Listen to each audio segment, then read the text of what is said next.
चंद्रकांता की पुरानी मगर है सुहानी, इस मोहब्बत भरी दास्तां की आज भी दुनिया दीवानी। जहां देखो साजिशें हैं, दिल में भी रंजिशें हैं, जादूगरी की नफरत की हर जगह बारिशें हैं।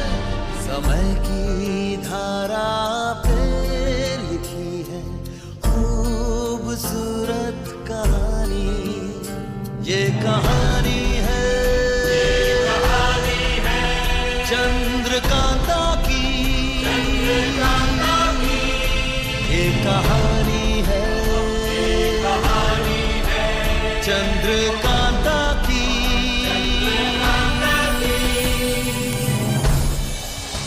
आज के बाद ये हमारे मार्ग में आने का साहस कभी नहीं करेगी। हमें तुम्हारी आंखों में वफादारी की झलक दिखाई दे रही है शेर खान, किंतु वो कौन हो सकता है जो तुम्हारा बहरूपिया बनकर हमारी समस्त योजनाओं को ध्वस्त कर गया? अवश्य इस शिवगढ़ में हमारी आस्तीन में कोई सांप छिपा है। जाओ और पता लगाओ कि हमारे विरुद्ध कौन षड्यंत्र कर रहा है।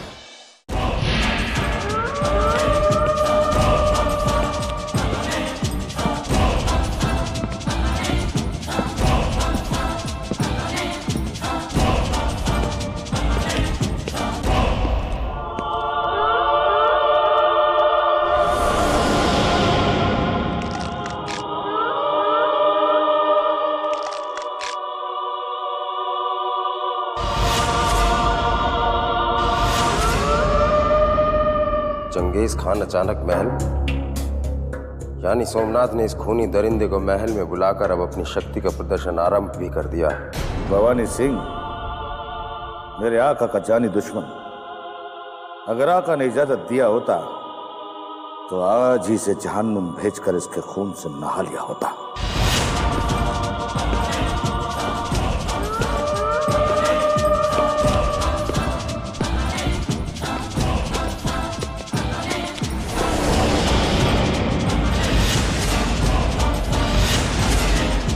महल में तुम्हें एक लंबे अंतराल के बाद देखकर हमें ये यकीन हो गया है कि सोमनाथ ने अपंग होने से पूर्व ही अपनी बैसाखी को यहाँ बुला लिया है, क्योंकि वो जानता है कि यदि महाराज के संभलपुर से लौट कर आने से पूर्व वो हमारी तलवार से बच भी गया तो अपंग होने से उसे कोई नहीं बचा पाएगा।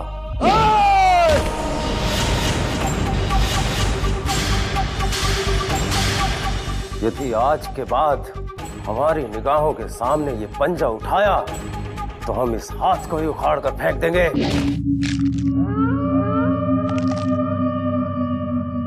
गलतफहमी है हुजूर, आज से पहले भी हजारों लोग इसे तोड़ने का कोशिश कर चुका है। एक बार आप भी। चंगेज! चिल्लाइए मत हुजूर, इस महल की दीवारें अब कमजोर हो चुकी है, इन्हें गिराने के लिए सिर्फ आवाज ही काफी है। कहीं ऐसा ना हो हुजूर कि दीवारें गिर जाएं और हमारी कब्रगाह बन जाएं।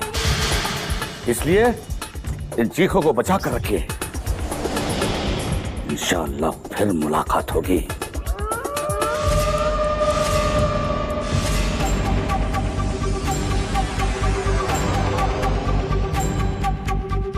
इससे पहले कि पानी सर से ऊपर निकल जाए हमें सोमनाथ और उससे भी पहले उसके इस खूनी दरिंदे चंगेज खान को ठिकाने लगाना होगा, अन्यथा ऐसा ना हो शिवगढ़ का ये महल भी हमारे हाथ से निकल जाए। हुजूर, चुनारगढ़ के भगोड़े योद्धा पकड़े गए, सिर्फ इतनी ही सूचना देना शेर खान, नहीं तो अपनी तलवार से शर्म से अपना ही सर काट लेना या फिर हमारी तलवार तुम्हारा सर काट देगी। हुजूर, ना वो भागे और ना ही पकड़े गए, लेकिन अभी अभी हमारे मुखबिरों से पता चला है कि वो शिवगढ़ के तिलस्मी जंगलियों में कहीं भटक रहे हैं। असत्य चाहे लाखों कोशिशें कर ले, अंत में जीत सत्य की होती है। तेज सिंह, तुम्हारा रूप लेकर उस अय्यार केसरिया ने हमें भटकाने की बहुत कोशिश की, लेकिन हमारे भाग्य प्रबल निकले, इसीलिए हम बच गए। पर एक बात सामने आ गई है कि पानी में अय्यारों की परछाई उनके असली रूप में ही दिखाई देती है। अब हम और कोई खतरा मोल नहीं लेना चाहते और युवराज आनंद को आप दोनों के साथ सुरक्षित विजयगढ़ भेज देना चाहते हैं। परंतु हम भैया को साथ लिए बिना विजयगढ़ नहीं जाएंगे। आपको जाना ही होगा युवराज,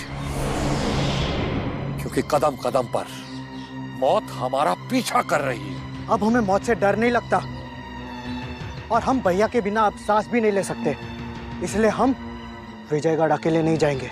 जीवन में पहली बार हम आपका आग्रह ठुकरा रहे हैं युवराज आनंद, किंतु हमें कोई दुख नहीं हो रहा, क्योंकि आपके प्राणों की रक्षा करने के लिए हमारे पास और कोई मार्ग है ही नहीं। महायोद्धा अभिमन्यु का कहना बिल्कुल सत्य है। आपको साथ रखकर शत्रु के साथ लड़ना संभव नहीं है, इसलिए आपका लौट चलना ही उचित है। हम आपको विजयगढ़ छोड़कर वापस आ जाएंगे और उसके पश्चात युवराज इंद्रजीत सिंह को ले आएंगे। ज्यादा सोचकर समय नष्ट मत कीजिए युवराज। अगर यूं ही समय गुजर गया तो युवराज इंद्रजीत सिंह को अवश्य क्षति पहुंच सकती है। हम आपको वचन देते हैं कि आपके विजयगढ़ पहुंचते ही हम आपके बड़े भाई इंद्रजीत सिंह को अवश्य आपके पास सुरक्षित पहुंचा देंगे।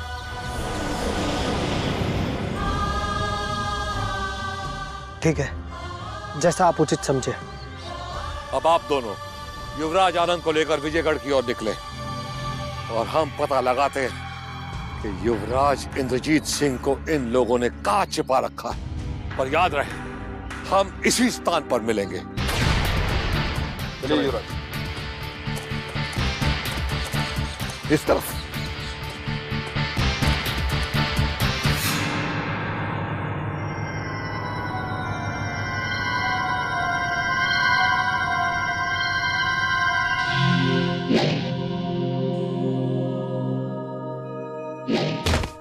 हुजूर, हुजूर, हुजूर, गजब हो गया। महारानी कलावती महल में किसी भी समय पधार सकती हैं। यदि तुमने ये अशुभ सूचना हमें एक क्षण पूर्व दी होती मृदुला, तो हमारे तीर का निशाना बदल गया होता। अब शीघ्र बताओ, कहीं महारानी कलावती के साथ राजकुमारी किशोरी भी तो महल में प्रवेश नहीं करने वाली हैं? जी हुजूर, राजकुमारी किशोरी भी साथ आने वाली है। और अब ये मत कहना कि महारानी के धर्म पिता का ढोंग करने वाले वो पंडित जगन्नाथ भी अपने मनहूस कदम लेकर महल में प्रवेश करने वाले हैं। तुम्हारी खामोशी हमें बता रही है कि पंडित जगन्नाथ भी महल में आने वाले हैं। आपका अनुमान गलत नहीं है हुजूर। पंडित जगन्नाथ ही उन्हें मनाकर महल में वापस ला रहे हैं। तात्पर्य ये हुआ कि हमारे षड्यंत्रों की शतरंज ही पलट गई। अब तत्काल ही हमें महारानी और राजकुमारी की सुरक्षा व्यवस्था अपने हाथों में लेनी होगी। कहीं इससे पहले महारानी का विश्वास प्राप्त करने के लिए वो धूर्त सोमनाथ ये कार्यभार अपने हाथों में ना ले ले।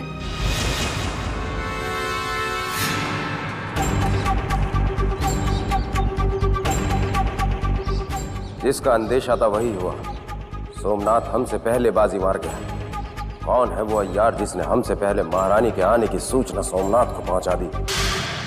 हमारी अनुमति के बिना महारानी कलावती और राजकुमार किशोरी के कक्ष में कोई भी प्रवेश न कर सके, इसका विशेष ध्यान रखा जाए चंगेज खान। जो हुक्म मेरे आका। महारानी साहिबा और शहजादी आलिया के कक्ष में आपकी इजाजत के बिना परिंदा भी पर नहीं मार सकता। और हमारे सारे विश्वास पात्र सैनिक उनकी सुरक्षा के लिए तैयार खड़े हैं। अब देखेंगे हम कि इस महल में महायोद्धा का सम्मान सोमनाथ के नाम के आगे जुड़ता है या फिर भवानी सिंह के।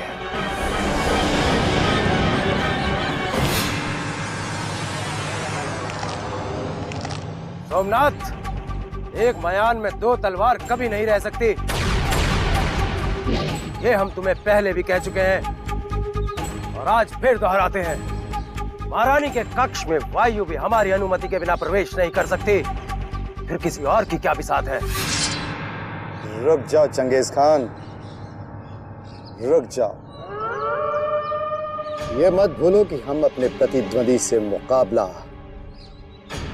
सदा ही अपने बल पर करते आए हैं। तुम्हारी भुजाओं में इतना बल नहीं सोमनाथ कि हमारी तलवार का सामना कर सके। यदि महारानी के आने का ये क्षण टल जाता तो हम तुम्हें तुम्हारे ही रक्त से नहला देते। पूरे विश्व में ऐसी कोई तलवार नहीं बनी जो महायोद्धा सोमनाथ के नाखून पर खरोच भी डाल सके। किंतु बहुत निकट समय में हम तुम्हारे सर के साथ साथ तुम्हारे अभिमान को भी चकनाचूर कर देंगे सोमनाथ। कह देना अपने भाई महाबली बद्रीनाथ से कि तुम्हारी चिता में आग लगाने की तैयारी आरंभ कर दे, किंतु कफन की चिंता ना करे, क्योंकि वो भवानी सिंह स्वयं शमशान में तुम्हें पहनाएंगे।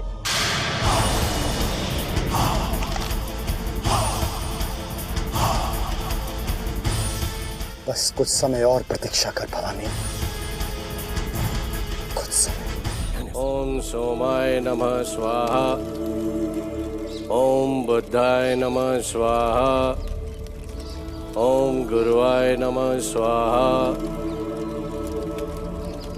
ओम सूर्याय नमः स्वाहा, ओम अग्नाय नमः स्वाहा, ओम केशवाय नमः स्वाहा।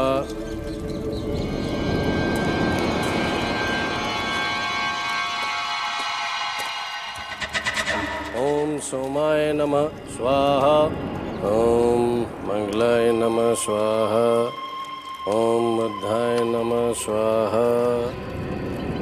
गुरुदेव, गुरुदेव,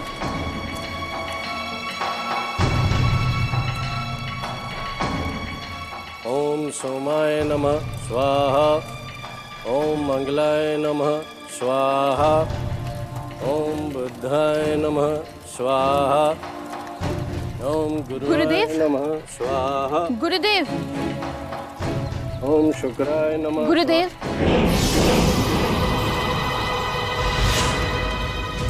जमुना, ये क्या किया तुमने? स्पर्श करके मेरा हवन क्यों भंग कर दिया? अपने शत्रुओं के विनाश के लिए किया जा रहा हवन अधूरा रह गया। क्षमा कर दीजिए गुरुदेव, परंतु मुझे एक ऐसी सूचना प्राप्त हुई है जो अति चिंताजनक है। अति चिंताजनक? शीघ्र बताओ, क्या है वो सूचना? भवानी सिंह जी ने चुनारगढ़ के जिन महायोद्धाओं को बंदी बना लिया था, वो कारागार से भागने में सफल हो गए।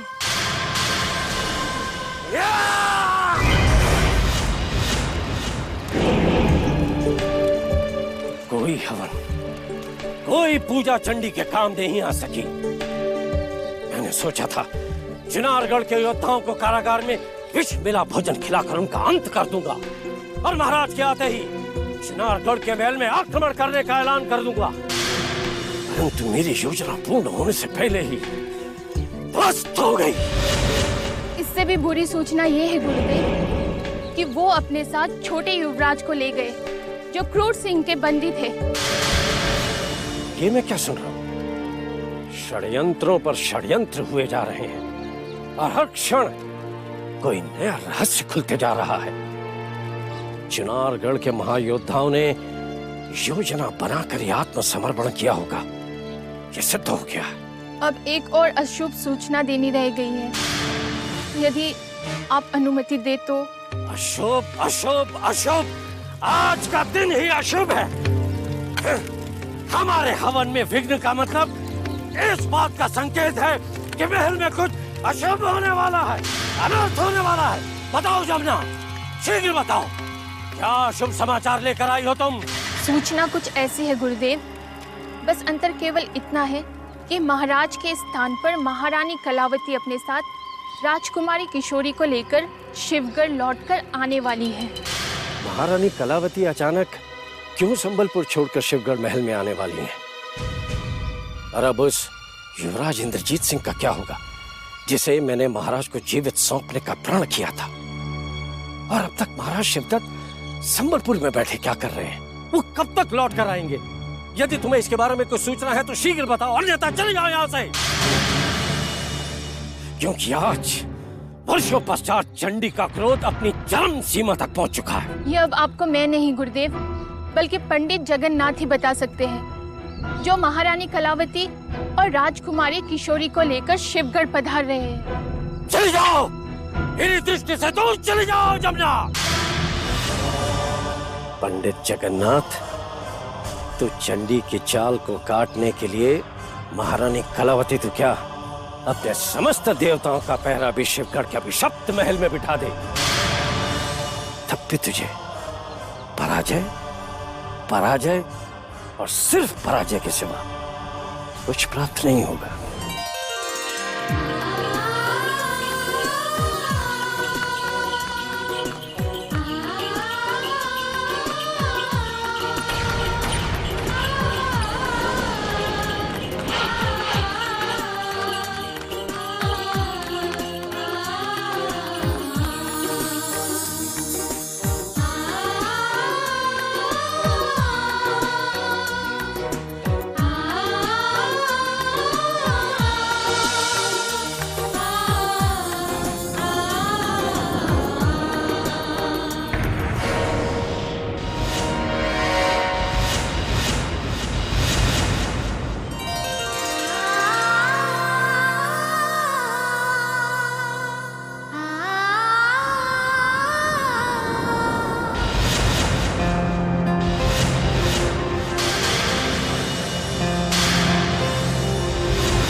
महारानी, आपने और राजकुमारी किशोरी ने आज इस महल में आकर हमारी इच्छा का जो सम्मान किया है, उसे मैं जिंदगी भर नहीं भूलूंगा। आपके आदेश का पालन करना हमारा प्रथम कर्तव्य था। आदेश नहीं महारानी, आग्रह। आप नहीं जानती, आपकी अनुपस्थिति में शिवगढ़ तो जैसे अभिशप्त सा हो गया था। ग्रहों की दशा और दिशा दोनों बदल गई। आज यहाँ केवल छल कपट और केवल षड्यंत्रों का राज है महारानी। ये आभास तो हमें महल में कदम रखते ही हो गया था। जब हमारे स्वागत में आए सब योद्धा और महायोद्धाओं के मन में छिपा कपट हमें उनके नेत्रों में दिखाई पड़ गया था। महारानी, महल के हर झरोखे, हर दीवार पर छल और कपट के ऐसे चिन्ह दिखाई देते हैं जो महाराज शिवदत्त को पता नहीं क्यों दिखाई नहीं देते। या फिर हो सकता है किसी विवशता में आकर महाराज ने स्वयं ही उन चिन्हों को अनदेखा कर दिया हो। कारण चाहे जो भी रहा हो, परंतु इस महल की दीवार पर आपको षड्यंत्र की एक महीन लकीर नहीं दिखाई देगी, क्योंकि शिवगढ़ के इस महल का अभिशाप तोड़ने के लिए अब हमारा आगमन हो चुका है। महारानी, आपके संकल्प और आपके मन की असीम शक्ति पर मुझे हमेशा की तरह आज भी पूर्ण विश्वास है। और अब मुझे उम्मीद हो गई है कि चुनारगढ़ के युवराज को भी अवश्य न्याय मिलेगा,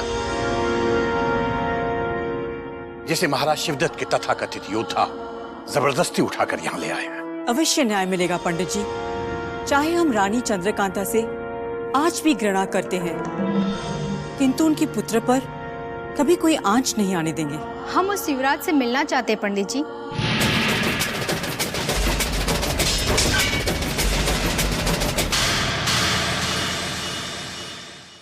हम उस युवराज से मिलना चाहते हैं पंडित जी, जिनके पिताश्री ने हमारे राज्य को हड़प लिया है। नहीं राजकुमारी, उन्होंने हमारा राज्य हड़पा नहीं। महाराज वीरेंद्र सिंह ने किसी धोखाधड़ी से या किसी षड्यंत्र के जरिए जबरदस्ती चुनारगढ़ को नहीं छीना, अपितु बाकायदा युद्ध में पराजित होकर अपनी ही दुर्बलता के कारण हमें स्वयं चुनारगढ़ छोड़कर भागना पड़ा था। और जहां तक चुनारगढ़ के राजकुमार से मिलने का प्रश्न है, तो उसका इंतजाम जरूर कर दिया जाएगा। प्रणाम महारानी।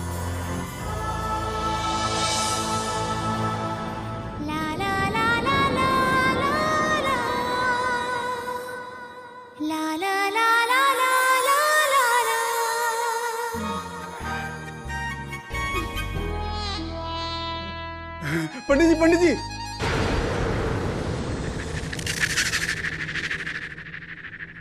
हम आपको धन्यवाद देने के लिए रुके हुए थे। आपने ये कार्य बहुत ही अच्छा किया। महारानी कलावती और राजकुमारी किशोरी को महल में लाकर आपने विशेष रूप से हमारे ऊपर बहुत बड़ा उपकार किया है।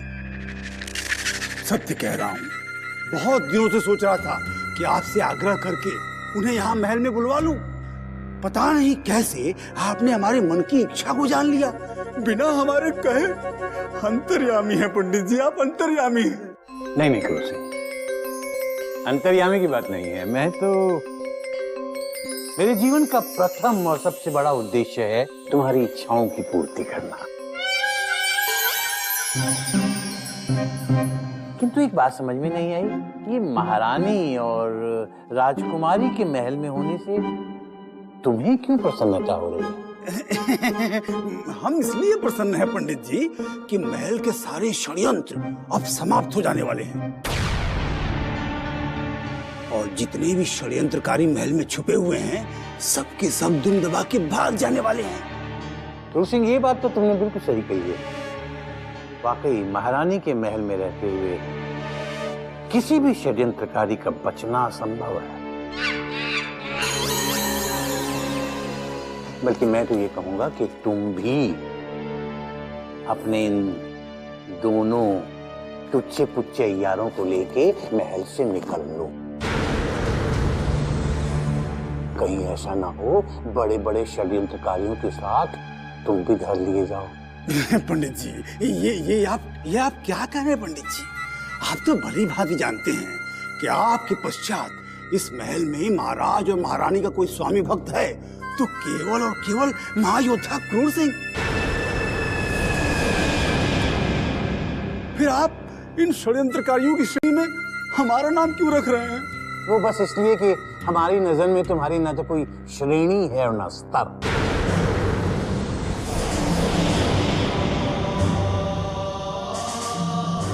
और एक बात, अतिथि युवराज से तुम दूर रहना, वरना वो हो जाएगा जो आज तक कभी नहीं हो। पंडित जी, अतिथि युवराज से तो हम सदा ही दूर रहते हैं। वो क्या है कि एक बार हमने उनकी सुरक्षा का प्रबंध कर दिया, उसके बाद हम निश्चिंत जो हो गए हैं। अच्छा, अतिथि युवराज की सुरक्षा का प्रबंध तुमने किया था? पंडित जी, अभी तो हमने संभलपुर से महायोद्धा सोमनाथ को बुलाकर उनकी सुरक्षा के लिए नियुक्त कर दिया है, परंतु आपकी अनुपस्थिति में उनका सारा सुरक्षा कार्यभार हम ही तो संभाल रहे थे। आज पता चला तुम कितने महान और कितने समझदार योद्धा हो। अब हम जब ये वाली बात सोमनाथ को बताएंगे कि तुम्ही ने उन्हें युवराज की सुरक्षा का भार सौंपा था, तो वो कितना खुश होगा। पंडित जी, इसकी क्या आवश्यकता है? आप तो जानते ही हैं कि हमारा स्वभाव है कि जब हम किसी पर उपकार करते हैं तो तत्काल ही भूल भी जाते हैं। अपना सिद्धांत है, नेकी कर दरिया में डाल। अपनी सामर्थ्य और अपनी शक्ति से कहीं कहीं ज्यादा बोलते हो तुम।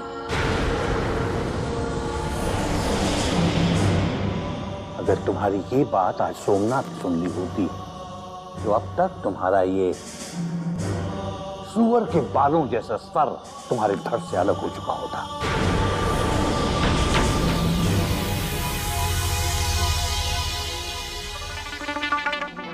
अरे, ये भी कोई इज्जत? अरे हुजूर, अगर आपकी इज्जत का लिहाज नहीं होता ना तो यहीं खड़े खड़े उन्हें जन्नत में भेज देता। अभी ज्यादा दूर नहीं गए होंगे। अगर आपका हुक्म हो जाए तो उनकी गर्दन काट के लाऊं हुजूर? गर्दन काट के लाऊं हुजूर? खामोश! पंडित जगन्नाथ से हमारी शत्रुता है, तुम्हारी नहीं। इसीलिए उचित अवसर आने पर पंडित जगन्नाथ का शीश उसके धड़ से हम अलग करेंगे। हम महारानी कलावती और राजकुमारी किशोरी की हर गतिविधि पर हमें कड़ी दृष्टि रखनी होगी और इसके साथ साथ हमें पंडित जगन्नाथ से भी चौकन्ना रहना होगा, क्योंकि किसी नए संकल्प के साथ उनका महल में आगमन हुआ है। सोमनाथ,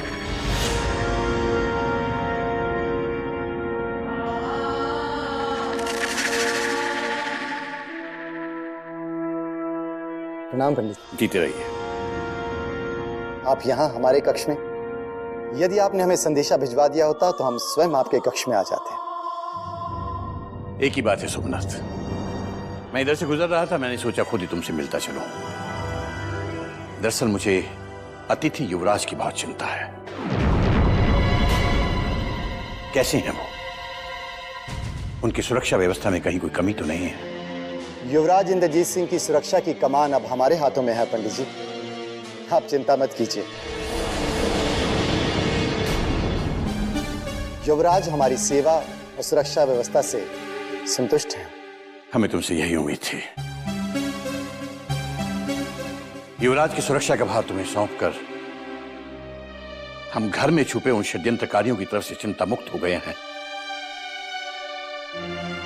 जो हमारे ही राज्य में हमारे ही शत्रु बन के छुपे हुए हैं। सोमनाथ के जीवित रहते हुए युवराज पर कोई बुरी दृष्टि उठाकर भी नहीं देख सकता पंडित जी।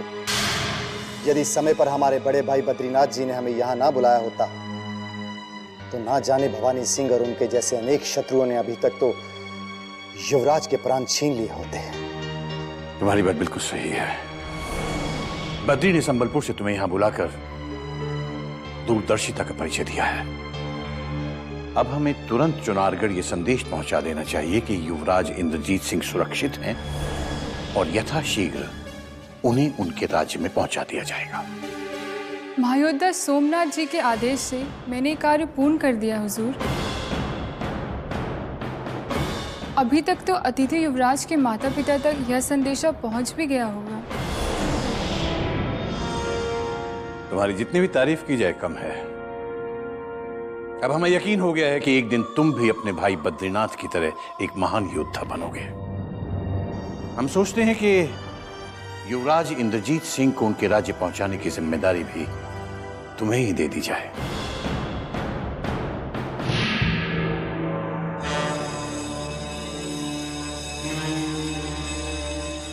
मायाजाल,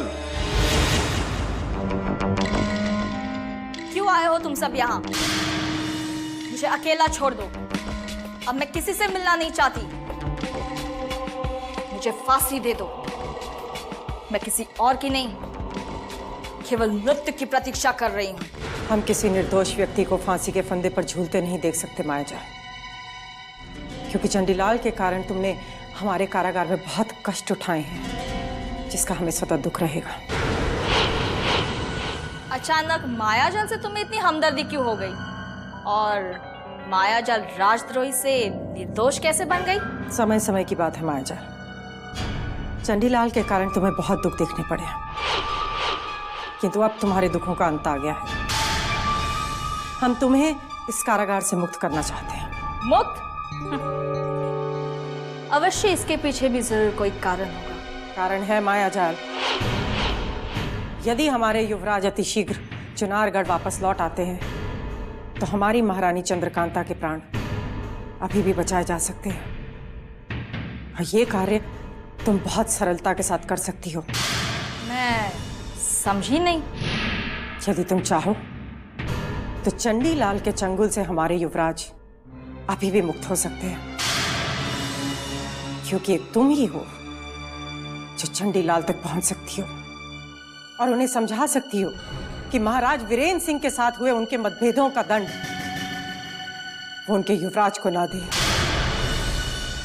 और हमारे युवराज को तुरंत मुक्त करके हमारे महायोद्धाओं को सौंप दे। अब और अधिक सोचकर समय नष्ट मत करो मायाजाल। यदि तुमने हमारा ये कार्य कर दिया तो तुम्हारा खोया हुआ सम्मान वापस प्राप्त हो सकता है और हमारी महारानी जी की खुशियां भी वापस आ सकती हैं। एक स्त्री होने के नाते मैं महारानी जी की पीड़ा समझ रही हूँ, परंतु शिवगढ़ जाकर गुरुदेव से मिलना इतना सरल नहीं जितना कि तुम समझ रही हो। परंतु यह भी सत्य है मायाजाल कि अब तुम्हारे सिवा चंडीलाल तक पहुंचना किसी और के लिए इतना सरल कार्य नहीं है। इसलिए हम तुरंत तुम्हें इस कारागार से मुक्त करते हैं, क्योंकि तुम चंडीलाल तक पहुंचकर हमारी खोई खुशियां हमें वापस लौटा सकती हो। हमारे हाथों चुनारगढ़ के युवराज इंद्रजीत सिंह को छीनकर मुक्त करा देने की योजना बनाने के लिए पंडित जगन्नाथ, महारानी कलावती और राजकुमारी किशोरी को शिवगढ़ के महल में लेकर आए। किंतु पंडित जगन्नाथ युवराज इंद्रजीत सिंह को भवानी सिंह के हाथों से छुड़ाने के लिए भवानी सिंह की बराबरी का योद्धा कहां से लाएंगे जो शिवगढ़ में मिलना असंभव है। अब तो कुछ भी संभव हो सकता है भवानी सिंह, क्योंकि महाराज की अनुपस्थिति में महारानी कलावती और सोमनाथ का समर्थन प्राप्त करके पंडित जगन्नाथ हमारी किसी भी चाल को पलटने की क्षमता रखते हैं। परंतु समझ में नहीं आता कि महाराज शिवदत्त के न आने का क्या कारण हो सकता है। वो तो महाराज के लौटने के पश्चात ही पता चलेगा चंडीलाल, किंतु तुम इतनी उत्सुकता से महाराज की प्रतीक्षा क्यों कर रहे हो?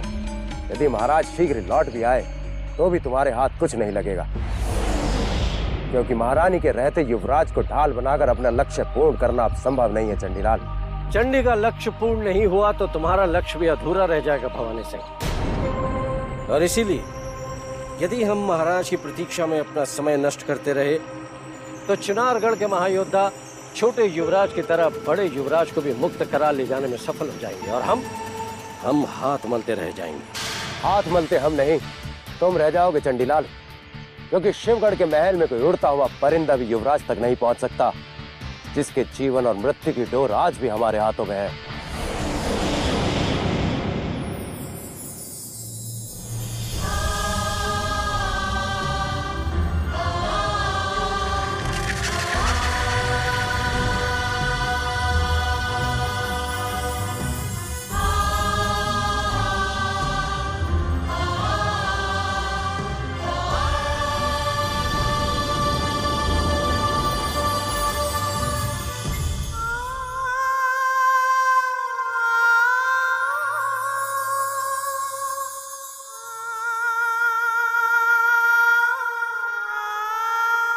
प्रणाम युवराज। चुनारगढ़ से हमारे माता पिता का संदेश आ गया? कहाँ है हमारा संदेश? शीघ्र बताओ। वो हुजूर। आपका संदेश चुनारगढ़ में पहुंच चुका है युवराज। हमारा संदेश वाहक बहुत जल्द आपके माता पिता का संदेश लेकर इस महल में पहुंचता ही होगा। आप इनसे मिलिए। ये हैं पंडित जगन्नाथ जी, जिनकी कृपा से आप भवानी सिंह की कारागार से छूटकर इस अतिथि कक्ष में पहुंचे।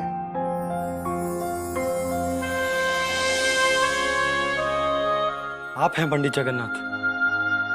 हमारे पिताश्री सदैव आपकी नीतियों और आपके आदर्शों की प्रशंसा किया करते थे, परंतु आपके महायोद्धाओं ने हमें बंदी बनाकर जो तुच्छ कार्य किया है, हमने वो कभी नहीं सोचा था। युवराज, धूर्त चंडीलाल के जाल में फंसकर हमारे महायोद्धा भवानी सिंह अपनी राह से भटक गए थे और इसके लिए हमें जिंदगी भर पछतावा रहेगा। परंतु उस धूर्त चंडीलाल को शरण भी तो आप ही ने दी थी, फिर उससे ज्यादा दोषी तो आप हुए। युवराज, पंडित जी के सामने महाराज शिवदत्त भी इस तरह बात नहीं करते जिस तरह आप कर रहे हैं। ये आप मत भूलिए कि शिवगढ़ के वरिष्ठ और आदरणीय व्यक्ति के सामने आप खड़े हैं। सोमनाथ, युवराज को अपने मन की भड़ास निकाल लेने दो। आखिर चंडीलाल को शरण देने की भूल तो हम ही से हुई थी। आज युवराज ने वो सच्चाई हमारे मुंह पर कहकर एक बार फिर हमें याद दिलाया है कि चंडीलाल की सहायता करना हमारी जिंदगी की सबसे बड़ी भूल थी। किंतु तुम्हारी निर्भीकता ने हमें बहुत प्रभावित किया है युवराज। तुम्हारी सच्चाई और साहस देखकर हमें अनायास महाराज वीरेंद्र सिंह और महारानी चंद्रकांता की याद हो आई। तुम्हारे विचार और तुम्हारा संकल्प भी अपने माता पिता की तरह ही महान है। हमारे माता पिता आपके शत्रु हैं, परंतु फिर भी आप उनकी प्रशंसा किए जा रहे हैं। ये बड़े आश्चर्य की बात है। आश्चर्य की बात नहीं युवराज। सच्चाई और साहस ज्यादा देर तक छिपाए नहीं रह सकते। महाराज वीरेंद्र सिंह हमारे शत्रु थे, शत्रु हैं और शत्रु रहेंगे, किंतु हम देख रहे हैं कि तुम उनके योग्य उत्तराधिकारी हो।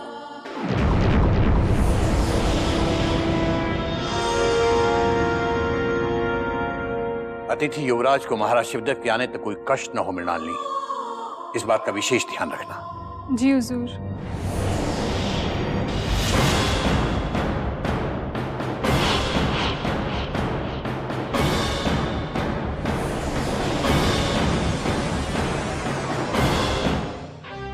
अतिथि युवराज ने आपसे ऊंचे स्वर में बात करके हमारी क्रोध की अग्नि को भड़का दिया है पंडित जी। यदि भविष्य में युवराज ने ऐसी भूल फिर से की तो हम ये भूल जाएंगे कि वो हमारा राज अतिथि है। नहीं सोमनाथ, उस निर्दोष बालक को दोष मत दो। हमें नहीं लगता कि उसने हमारे साथ कोई भी अनुचित व्यवहार किया है। तुम्हें भी अपने मन में उसके लिए कोई दुष्भावना नहीं लानी चाहिए। प्रणाम काकाश्री, प्रणाम काकाश्री। प्रणाम दादाश्री, प्रणाम दादाश्री।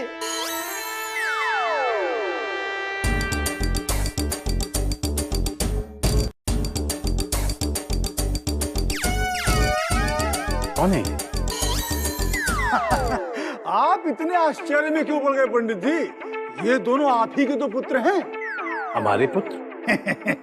वैसे तो इन दोनों को इस संसार में लाने का श्रेय हमको जाता है, परंतु हम आपको अपने पिता तुल्य मानते हैं, इस नाते आप दादाश्री हो गए ना। चलो उठो उठो उठो उठो पुत्रों, उठो उठो उठो। भीम बलवान उठो, जल्दी उठो। अपना सुंदर सुंदर मुख अपने दादाश्री और काकाश्री को दिखाओ। हमने आज से पहले इतने सजीले और सुंदर बालक नहीं देखे क्रूर सिंह जी। क्या ये दोनों इसी धरती के प्राणी हैं या आप किसी दूसरे ग्रह से उठाकर लाए? देखा पिताश्री, काकाश्री ने हमें तो आपसे बेहद सुंदर और खूबसूरत बताया है। अब हम कहानियां सुनने के लिए आपके पास नहीं आया करेंगे। अब तो हम काकाश्री से कहानियां सुनने के लिए उनके कक्ष में जाया करेंगे, है ना काकाश्री? बलवान को काकाश्री कहानी सुनाएंगे और हमें दादाश्री कहानी सुनाएंगे। तो बेटा, हमें कहानियां गढ़ के सुनाने कहाँ आता है? हर रोज नई नई कहानियां गढ़ के सुनाने की विशेषता तो आपके महान पिताश्री की है। महान और हम? नहीं नहीं पंडित जी, महान तो आप हैं, जिसने एक ही झटके में शिवगढ़ के समस्त योद्धाओं और महायोद्धाओं को परास्त करके इस महल पर अपना पूर्वोक्त अधिकार प्राप्त कर लिया है, और साथ ही साथ ये भी सिद्ध कर दिया है कि संसार के सबसे बड़े राजनीतिज्ञ, कूटनीतिज्ञ केवल आप ही हैं। क्रोध सिंह,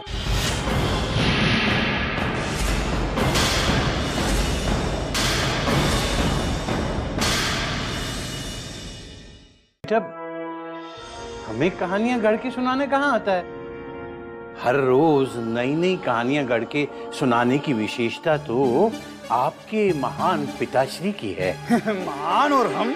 नहीं नहीं पंडित जी, महान तो आप हैं, जिसने एक ही झटके में शिवगढ़ के समस्त योद्धाओं और महायोद्धाओं को परास्त करके इस महल पर अपना पूर्वोक्त अधिकार प्राप्त कर लिया है,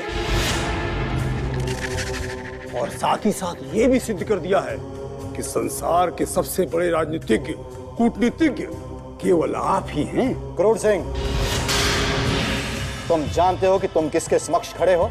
जानते हैं सोमनाथ जी, बहुत अच्छी तरह से जानते हैं कि हम एक ऐसे महान व्यक्ति के समक्ष खड़े हैं जो महारानी कलावती जी के बलबूते पर इस पूरे महल में पुनः अपना साम्राज्य स्थापित करने वाले हैं। समय समय की बात है सोमनाथ जी, कल तक पंडित जी को कोई पूछता तक नहीं था, परंतु आज देखिए हर कोई इनके चरणों में झुक झुक कर प्रणाम कर रहा है। सोमनाथ, आज तक तो हमने यही सुना था कि लंबे व्यक्ति की अक्ल उसके घुटनों में होती है, किंतु आज हमारे चरित्र की जो व्याख्या की है उसे सुनकर लगता है कि आपसे ज्यादा बुद्धिमान आदमी तो पूरे शिवगढ़ में कोई नहीं। आओ सोमनाथ। पिताश्री, काकाश्री और दादाश्री क्या कह के गए? हमारी कुछ समझ में नहीं आया पिताश्री। मेरे प्याले बच्चों, तुम्हारे दादाश्री ने तुम्हारे पिताश्री की प्रशंसा की। पंडित जी, आखिर हमारी बुद्धि का लोहा मान गए ना आप? प्रतीक्षा कीजिए, एक दिन ऐसा आएगा जब आप महायोद्धा क्रूर सिंह का लोहा हर क्षेत्र में मानेंगे।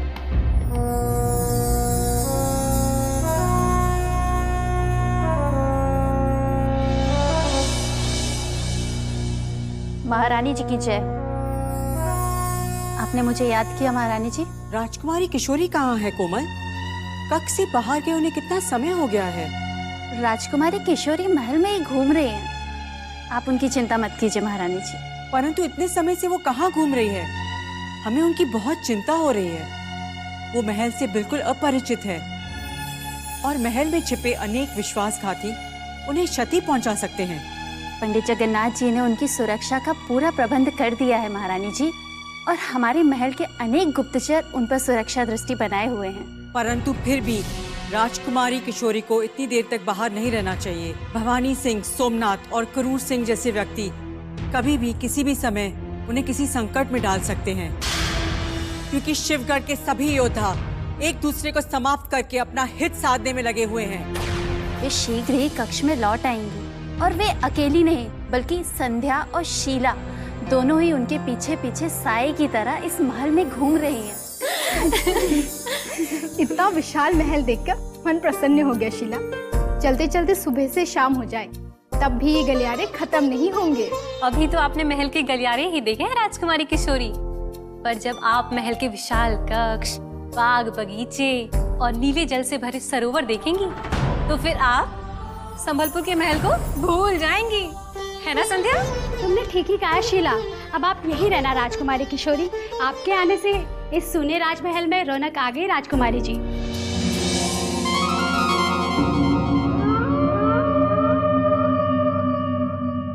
उस कक्ष के बाहर इतने सारे सैनिकों का पहरा क्यों लगा है संध्या? वो उस युवराज का कक्ष है राजकुमारी किशोरी, जिसे आप देखना चाहती हैं और जिससे मिलने के लिए आप अभी हुए जा रही हैं। जब चलते चलते अतिथि युवराज के कक्ष तक आ ही गए तो उनसे मिलकर ही जाएंगे। चलो।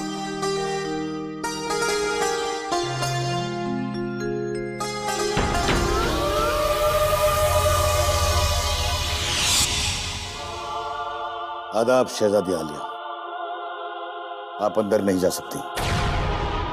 चंगेज खान, क्या तुम नहीं जानते जिन्हें तुमने कक्ष में प्रवेश करने से रोकने का साहस किया है वो कौन है?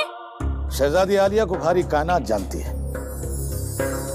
तो फिर चंगेज खान की क्या बिसात कि इन्हें पहचानने से इनकार कर सके। लेकिन चंगेज खान अपने आका का गुलाम है और मेरे आका नहीं चाहते कि दुश्मनों के शहजादे से शहजादी आलिया तो क्या कोई परिंदा भी मिले। कौन है तुम्हारा आका? कुल आलम जानता है कि चंगेज खान सिर्फ और सिर्फ महाबली सोमनाथ का गुलाम है। तुम किसके गुलाम हो और कौन तुम्हारा आका है, इसमें हमें कोई रुचि नहीं। हम इसी समय युवराज इंद्रजीत सिंह से मिलना चाहते हैं। हमारे मार्ग से हट जाओ, ये हमारा आदेश है। हम अपने आका के अलावा और किसी का हुक्म नहीं मानते। Genghis Khan!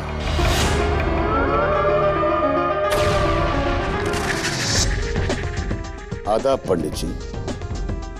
तुम्हारी हिम्मत कैसी हुई राजकुमारी के साथ ही गुस्ताखी करने की? राजकुमारी के आदेश की अवहेलना का मतलब जानते हो? मृत्युदंड। जरूर जानते हैं, लेकिन हमारे आका का हुक्म। हम तुम्हारे किसी आका वाकों को नहीं जानते।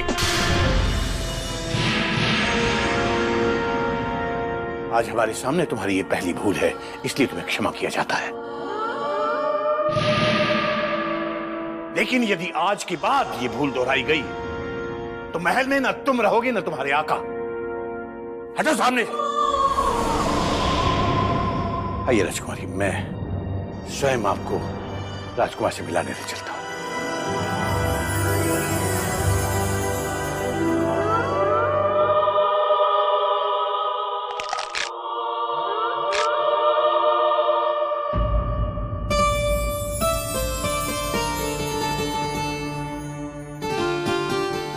युवराज, देखिए आपसे मिलवाने के लिए आज हम किसे लेकर आए हैं। आप हैं हमारे शिवगढ़ की राजकुमारी किशोरी।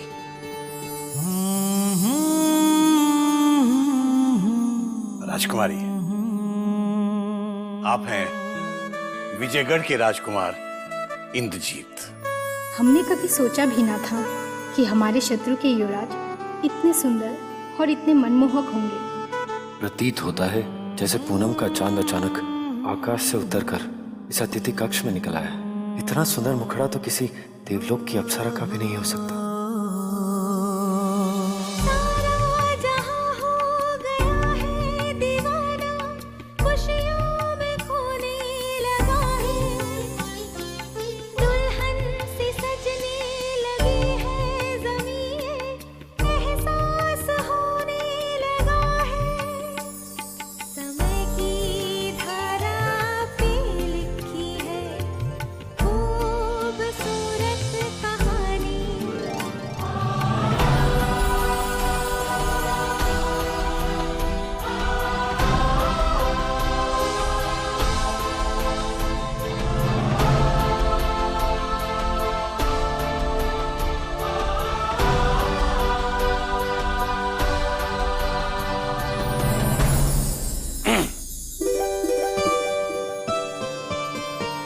अब आप दोनों कम से कम एक दूसरे को अभिवादन तो कर लीजिए। प्रणाम। हमारे इस अतिथि गृह में आपको कोई कष्ट तो नहीं हुआ युवराज? एक स्वतंत्र पंछी को सोने के पिंजरे में कैद करके उसे ये पूछना कि उसे कोई कष्ट तो नहीं, ये कहाँ का न्याय है राजकुमारी? ये हम नहीं जानते कि आपको किस अपराध का दंड भुगतने इस पिंजरे में आना पड़ा, किंतु हम आपसे एक बंदी समझ के नहीं बल्कि अतिथि समझकर मिलने आए हैं। परंतु हम तो आपके बंदी ही है ना, अतिथि नहीं। और हमको बंदी बनाने वाले और कोई नहीं, स्वयं आपके पिताश्री। हमारे पिताश्री? परंतु हमारे पिताश्री तो एक लंबे समय से संबलपुर के महल में है युवराज। अवश्य ही हमें कष्टों में डालकर वो विश्राम कर रहे हैं, क्योंकि उन्हें लगता है कि हमें ढाल बनाकर वो अपना खोया हुआ राज्य वापस प्राप्त कर लेंगे। परंतु ये उनका भ्रम है जो कभी भी टूट सकता है। नहीं युवराज, महाराज शिवदत्त पर यह आरोप लगाकर आप भूल कर रहे हैं। आपको बंदी बनाने के पीछे उनका हाथ नहीं है, अपितु हम केवल इतना जानते हैं कि शिवगढ़ के महायोद्धाओं ने हमें बंदी बनाकर जो कायरता भरा कार्य किया है, उसके लिए इतिहास उन्हें कभी नहीं भुला पाएगा।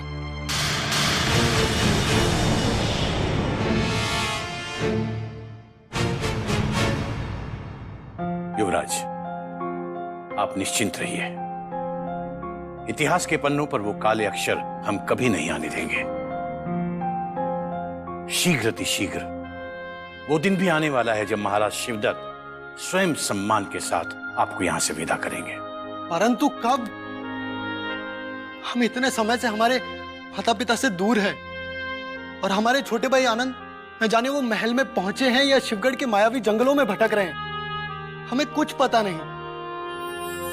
यदि हमारे छोटे भाई आनंद को कुछ हुआ तो हम शिवगढ़ में किसी को माफ नहीं करेंगे। उन्हें कुछ नहीं होगा युवराज।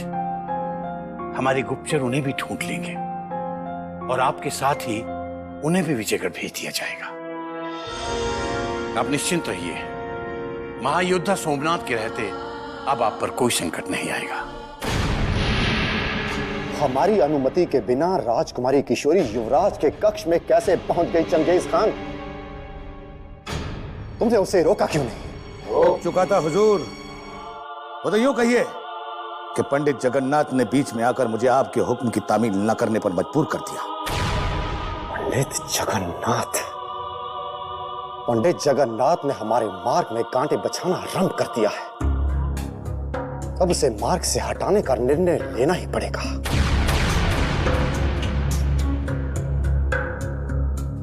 कहीं हमारा राजकुमारी किशोरी को प्राप्त करने का स्वप्न अधूरा न रह जाए। तो क्या आप शहजादी आलिया को अपनी महारानी बनाने का ख्वाब देख रहे हैं मेरे आका? हाँ चंगेज खान, हम राजकुमारी किशोरी से विवाह करना चाहते हैं और इसी स्वप्न को पूरा करने के लिए हम संबलपुर से शिवगढ़ के महल में आए हैं। समझ गया मेरे आका।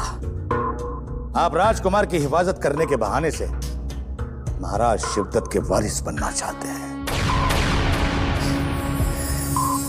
ठीक पहचाना।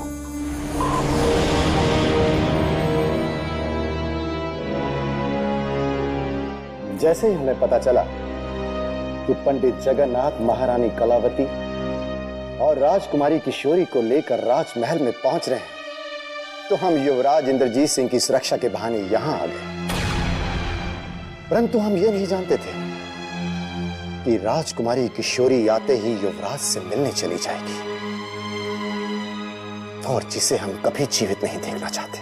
तो फिर उस शहजादे का सर काट कर अभी आपके कदमों में लाकर डाल देता हूं, क्योंकि जिसे मेरे आका जिंदा देखना नहीं चाहते उसे इस कायनात में सांस लेने का कोई हक नहीं।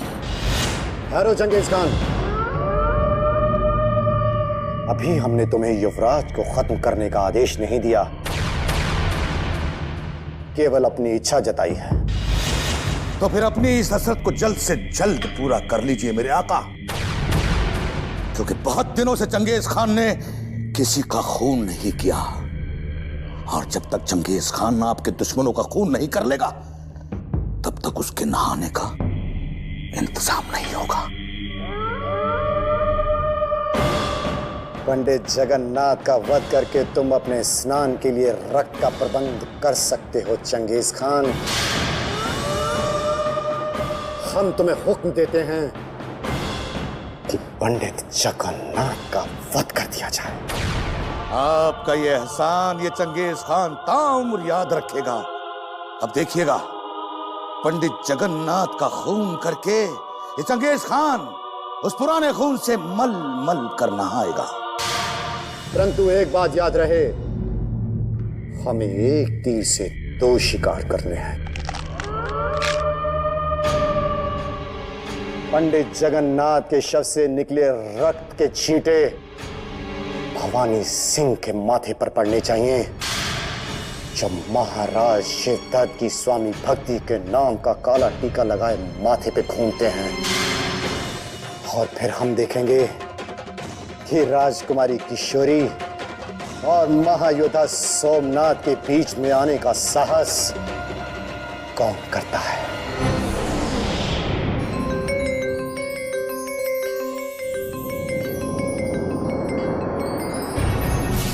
हम कब से आपकी प्रतीक्षा कर रहे हैं राजकुमारी किशोरी। कहाँ थी आप इतने समय तक? हम उस युवराज से मिलने गए थे माताश्री, जिन्हें बंदी बना के हमारे अतिथि कक्ष में रखा गया है। ये आपने क्या किया?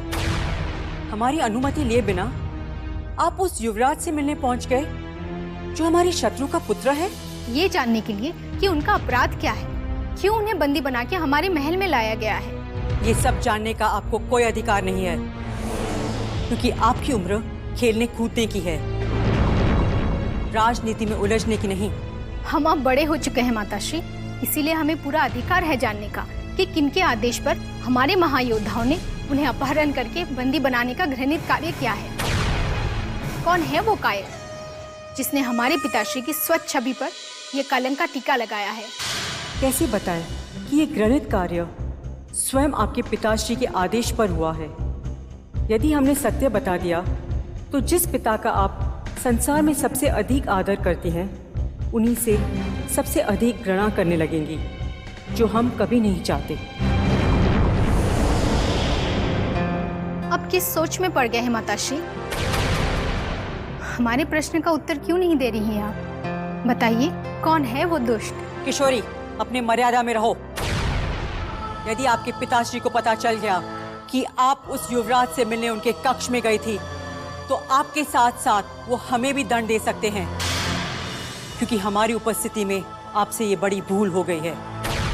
अब चाहे कुछ भी हो जाए, हम सत्य से मुख नहीं मोड़ेंगे और संबलपुर से लौटते ही पिताश्री से दो तुक बात करेंगे, क्योंकि सत्य की रक्षा करने और अन्याय के विरुद्ध अपना शीश भी कटवा देने की सीख उन्हीं ने हमें दी है।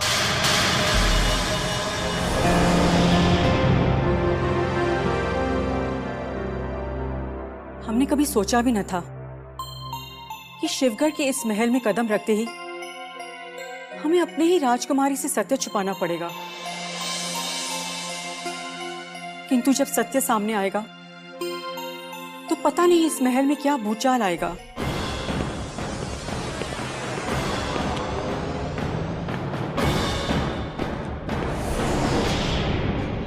प्रणाम हुजूर। लगता है आजकल तुम्हारे मन में हमारा भय कुछ कम हो गया है, और शायद इसीलिए आजकल तुम अपने कार्य से भटकने लगी हो मृणालिनी। मैंने ऐसा क्या कर दिया हुजूर कि आपको मेरे कार्य और मेरे समर्पण पर संदेह होने लगा? तो फिर राजकुमारी किशोरी युवराज से मिलने में कैसे सफल हो गई? तब तुम कहाँ थी जब पंडित जगन्नाथ उन्हें लेकर युवराज के कक्ष में जा रहे थे? तब कहाँ थी तुम? हुजूर, युवराज ने स्वयं मुझे कक्ष के बाहर जाने का आदेश दिया था, क्योंकि उन्हें विश्राम करना था। लेकिन अगर मुझे पता होता कि राजकुमारी किशोरी उनसे मिलने वाली है, तो मैं कभी कक्ष के बाहर नहीं आती। आज के पश्चात कभी भी कोई भी हमारी अनुमति के बिना युवराज के कक्ष में गया तो हम ये भूल जाएंगे कि तुम हमारी स्वामी भक्त हो। और एक बात याद रहे, भविष्य में राजकुमारी से महायोद्धा सोमनाथ के सिवाय और कोई भी मिल न पाए, समझी तुम? और यदि हमारी आज्ञा का उल्लंघन हुआ तो तुम्हारी मृत्यु हमारे हाथों से निश्चित है।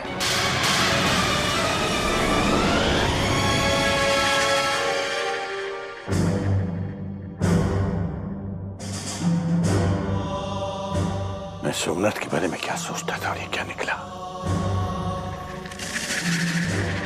मैं इसकी तुलना बद्रीनाथ से कर रहा था और ये भवानी सिंह और चंडीलाल के पदचिन्हों पर चल रहा है।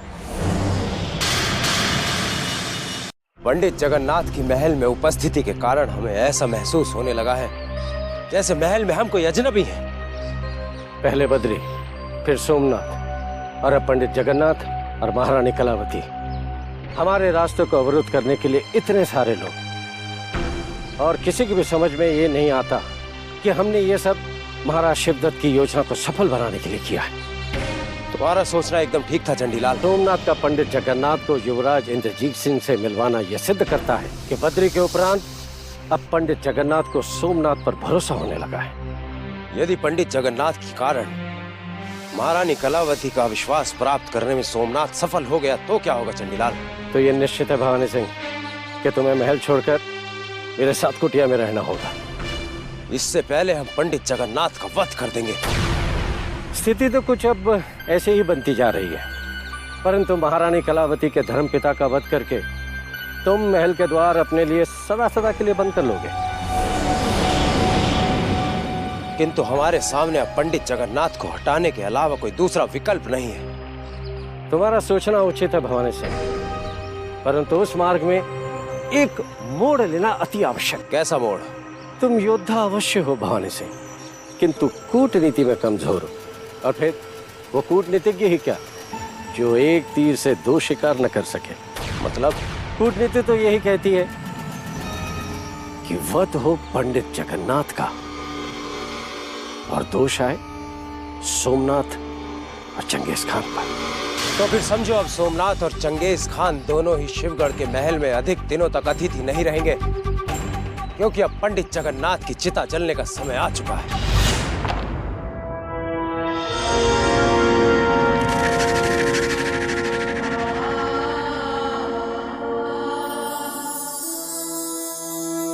पंडित जी,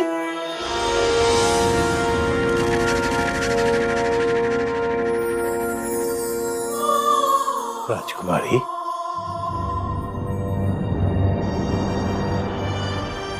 आप हमारे कक्ष में।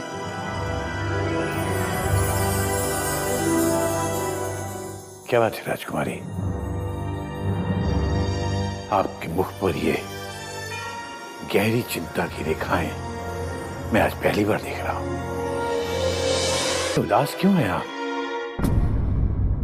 पंडित जी, अतिथि युवराज को क्यों और किसके आदेश पर बंदी बना के रखा गया है? बस यही प्रश्न हमारी उदासी का कारण है, जिसका उत्तर जानने हम आपके पास आए हैं। इस प्रश्न का उत्तर बहुत कठिन है राजकुमारी। न तो मैं सत्य कह सकता हूं और न असत्य का सहारा लेकर आपको किसी भ्रम में डालने का अपराध कर सकता हूं।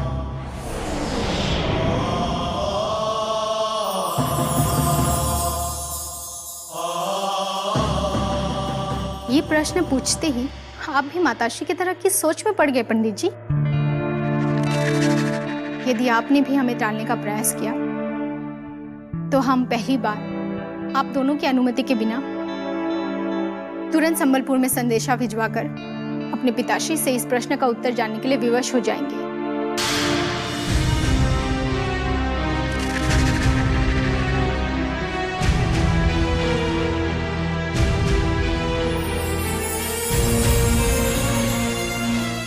राजकुमारी, इस प्रश्न का उत्तर हम जानते जरूर हैं, किंतु हमें विवश मत कीजिए। बेहतर है कि आप जाकर महारानी जी से ही एक बार फिर पूछ लीजिए। नहीं, यदि माताश्री हमें नहीं बताना चाहती तो हम उन्हें कभी विवश नहीं करेंगे। यदि आप भी सत्य छुपाना चाहते हैं तो हम आपसे भी प्रश्न नहीं करेंगे। ठहरिए राजकुमारी, इस सत्य को ना जानना ही आपके लिए श्रेष्ठ है राजकुमारी, क्योंकि सत्य जानने के बाद आप हमेशा हमेशा के लिए अपनी शांति खो देंगे। ये सच इतना कड़वा है राजकुमारी कि इसे छुपाकर रखना ही आपके हित में है। सत्य हमेशा कड़वा होता है पंडित जी। आप चाहे किशोरी की शांति छीने या राजकुमारी का ताज, हम सत्य जाने बगैर आपके कक्ष से नहीं जाएंगे। राजकुमारी, यदि आपने निर्णय कर ही लिया है तो फिर सत्य को छुपाना व्यर्थ है। सुनिए, चुनारगढ़ के युवराज इंद्रजीत सिंह को अगवा करना और फिर शिवगढ़ में बंदी बनाकर रखने का आदेश आपके पिताश्री महाराज शिवदत्त ने ही दिया था।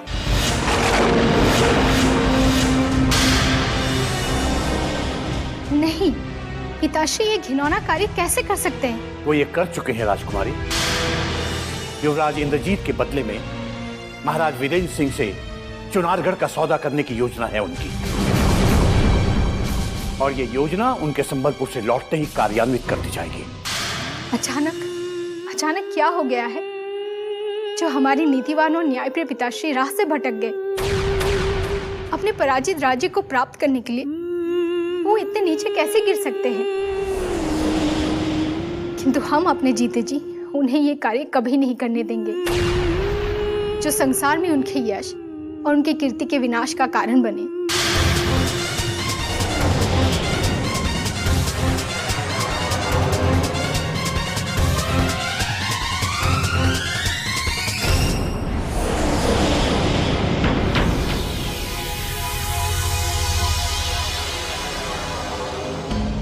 ये हम क्या देख रहे हैं शेर खान? सदा मुस्कुराते रहने वाली राजकुमारी के नेत्रों में आंसू। हुजूर, शहजादी की आंखों से आंसू बहने का मतलब दाल में कुछ काला लग रहा है। कहीं पंडित जगन्नाथ ने तो राजकुमारी किशोरी को कुछ नहीं कह दिया, क्योंकि राजकुमारी पंडित जगन्नाथ के कक्ष से ही बाहर आ रही थी। या तो पंडित जगन्नाथ ने उन्हें कुछ कहा है, या फिर जरूर महारानी से कोई उनकी अनबन हुई होगी, जिसकी शिकायत करने वो पंडित जगन्नाथ के पास गई होंगी।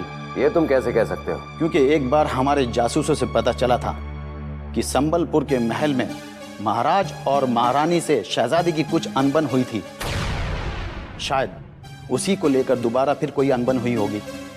केवल अनुमान मत लगाओ शेर खान, उस कारण का पता लगाओ जिसने राजकुमारी किशोरी के नेत्रों में आंसू भर दिए हैं। आप फिक्र मत कीजिए हुजूर, बस मुझे थोड़ा सा वक्त दीजिए, क्योंकि शहजादी की आंखों से बहने वाले आंसुओं का राज जानने के लिए मुझे महारानी और पंडित जगन्नाथ पर कड़ी नजर रखनी होगी।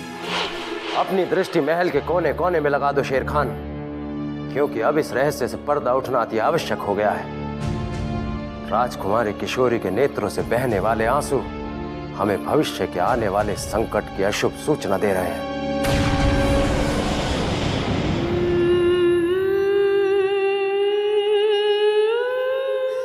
ये आपने क्या किया पिताश्री? हमें सदा सत्य की मार्ग पर चलने की राह दिखा के अचानक आप क्यों भटक गए?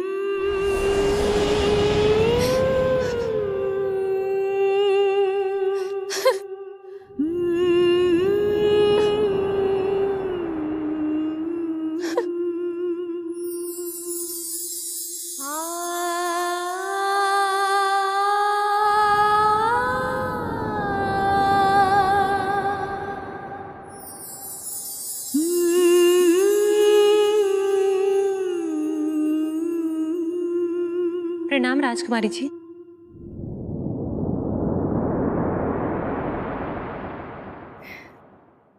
शीला, हमें तुमसे एक अति आवश्यक कार्य है।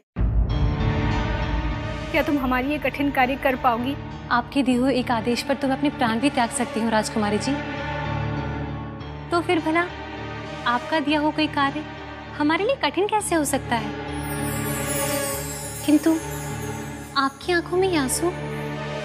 हमारे आंसुओं को भूल जाओ और तुम एक बार फिर से सोचकर देख लो, क्योंकि हमारे बताए हुए कार्य से तुम्हें दंड भी मिल सकता है। दंड? यदि अब मुझे मृत्यु दंड भी दिया जाए ना राजकुमारी जी, तो भी मैं अब पीछे नहीं हटूंगी, क्योंकि आपके दिए हर आदेश का पालन करना मेरा धर्म है। हमें तुमसे यही आशा थी, परंतु हमारे आंसू तब रुकेंगे जब तुम अतिथि युवराज को यहाँ से भगाने में कामयाब हो जाओगी। अतिथि युवराज को आप यहाँ से भगाना चाहती हैं? हाँ, यदि हमारे वश में होता तो हम उन्हें सम्मान के साथ यहाँ से विदा कर दें, किंतु ये हमारे वश में नहीं है। इसीलिए तुम्हें उन्हें महल की गुप्त सुरंग तक सुरक्षित पहुंचा देना होगा। अवसर मिलते ही आपकी इच्छा अवश्य पूर्ण हो जाएगी और किसी की इसको भरम भी नहीं लगेगी। ये वचन है हमारा आपसे। तो जाओ, हमारे आदेश की प्रतीक्षा करो, क्योंकि अब हमें यकीन हो चुका है कि अतिथि युवराज पर आया हुआ संकट टल जाएगा।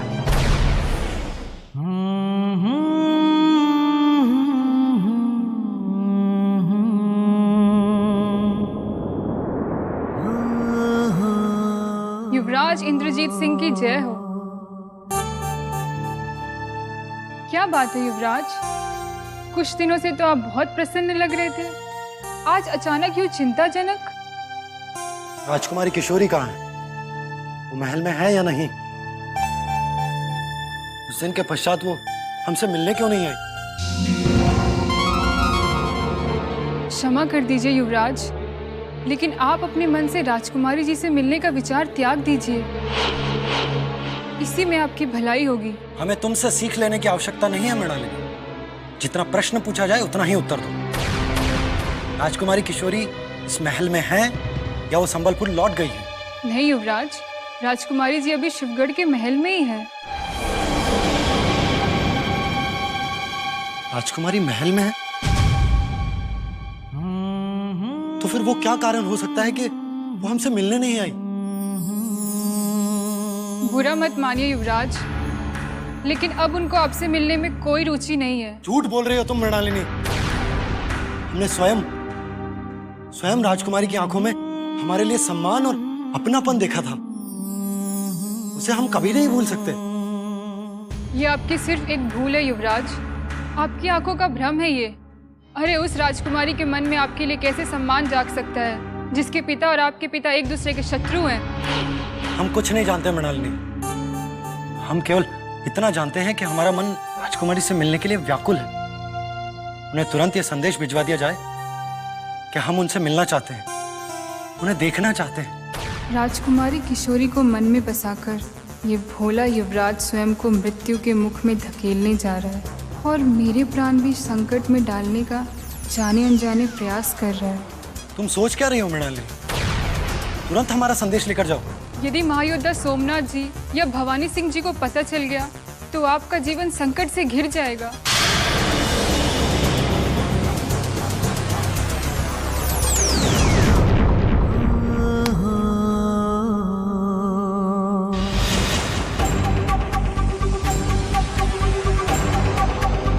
पंडित जगन्नाथ, अब तुम्हारी मौत ने तुम्हारा पीछा करना आरंभ कर दिया है। युवराज इंद्रजीत से मिलने महाराज शिवदत्त न जाने कब आएंगे, परंतु तुम्हारी चिता को अग्नि देने वो शिवगढ़ के शमशान घाट में अति शीघ्र पधारने वाले हैं।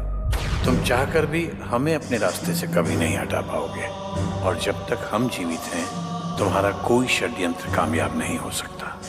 महारानी कलावती को महल में बुलाकर हमने तुम्हारे सारे मार्ग अवरुद्ध कर दिए हैं।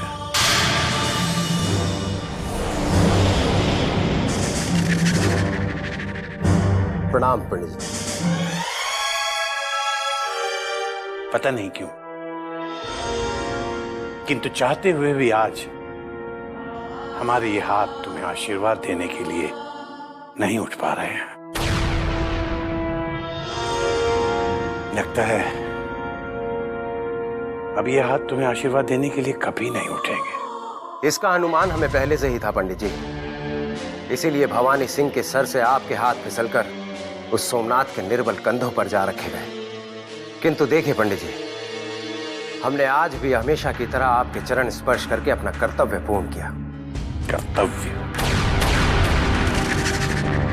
काश तुम कर्तव्य शब्द का मतलब जानते। अगर जानते तो वो नीच कार्य कभी नहीं करते जिसके कारण आज शिवगढ़ बर्बादी के कगार पर आ खड़ा हुआ है। अगर बद्रीनाथ ने युवराज इंद्रजीत को तुम्हारे शिकंजे से छुड़ाया ना होता तो आज अपने साथ साथ तुम महाराज शिवदत्त को भी ले डूबते।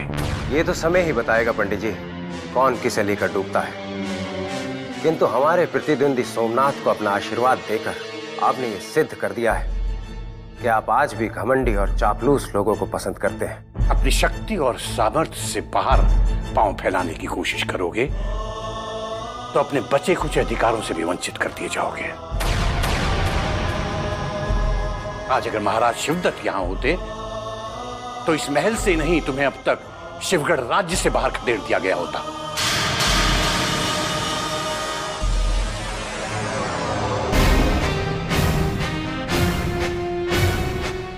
पंडित जगन्नाथ, तुम हमें क्या शिवगढ़ से बाहर खदेड़ोगे? भवानी सिंह कोई चंडी लाल नहीं जिसे तुम्हारे तुच्छ योद्धा महल से बाहर निकाल दें।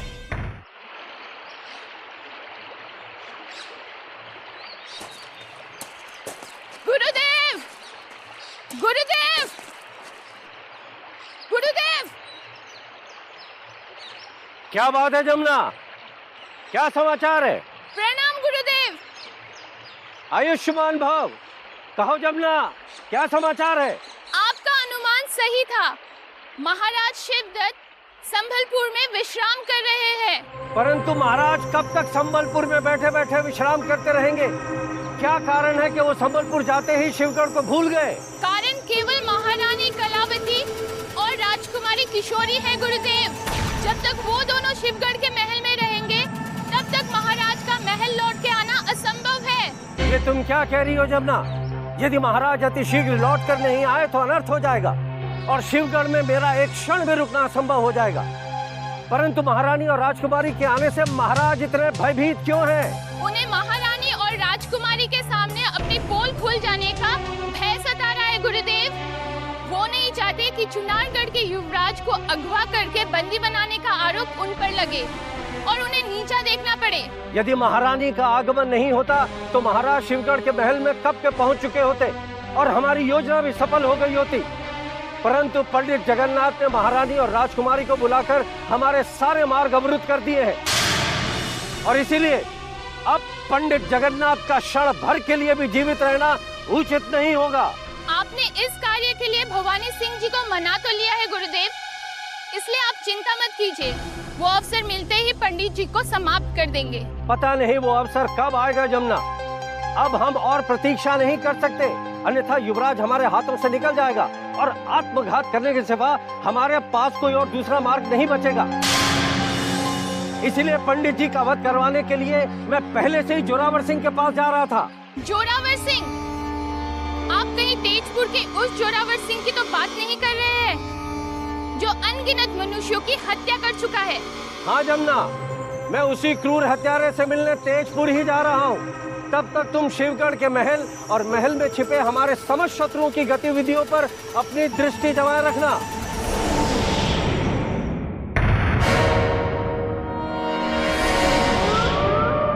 शहजादी आलिया, रात के तीसरे पहर कहाँ जा रही है?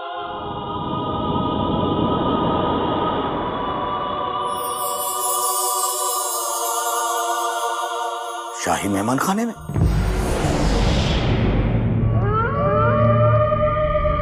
शहजादी आलिया शाही मेहमान खाने में? कहीं ऐसा तो नहीं कि शहजादी आलिया और दुश्मन शहजादे के दिल मिल गए हों? और अगर कभी ऐसा हुआ तो मेरे आका दोनों का जीना दुश्वार कर देंगे।